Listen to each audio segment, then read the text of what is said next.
નમસ્કાર મિત્રો, જી India news ચેનલમાં આપણું હાર્દિક સ્વાગત છે। અવનવા સમાચાર જોતા રહો જી ઇન્ડિયા ન્યૂઝ ચેનલમાં।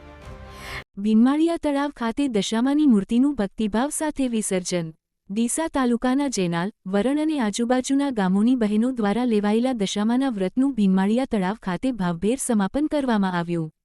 પરંપરા મુજબ બહેનોએ દિવાસાના દિવસે દશામાના વ્રતનો સંકલ્પ લીધો હતો અને સતત 10 દિવસ સુધી નકોરડા ઉપવાસ કરીને માતાજીની આરાધના કરી હતી।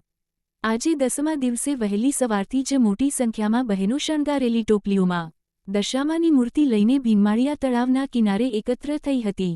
તળાવ ખાતે ભજન કીર્તન અને ગરબાના નાદ સાથે ભક્તિભાવપૂર્વક દશામાની મૂર્તિનું વિસર્જન કરવામાં આવ્યું। આ દરમિયાન બહેનોમાં અનેરો ઉત્સાહ, આનંદ અને શ્રદ્ધાનો સંગમ જોવા મળ્યો હતો। વહેલી સવારથી જ તળાવ કિનારે ભારે ભીડ ઉમટી પડી હતી અને સમગ્ર વાતાવરણ ભક્તિમય બની ગયું હતું। માન્યતા છે કે દશામાના આ વ્રતથી પરિવારમાં સુખ, શાંતિ અને સમૃદ્ધિ આવે છે। ધારેલી માં તું પૂરી કરજે માં, તને હું માનસ તારા વ્રત મેં વરખેને ઉસે લીધા છે માં, તમામ કામ પણ મારા પૂરા કરજે। જે આપણું નામ તારાબેન।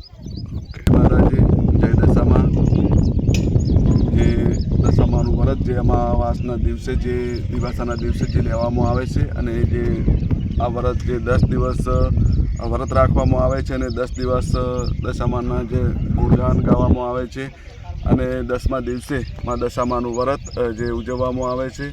તો આજે ડીસા તાલુકાના જે જેનાલ વરણ ભીનમાળિયા હનુમાન જે મંદિરની પાછળ જે તળાવ આવેલું છે ત્યાં મોટી સંખ્યામાં બહેનોએ જે દશામાની મૂર્તિનું જે વિસર્જન કર્યું અને જે શ્રાવણ માસના પવિત્ર મહિનામાં જે દશામાનું જે વ્રત લેવાથી બહેનોમાં અનેરો આનંદ અને ઉત્સાહ જોવા મળ્યો હતો।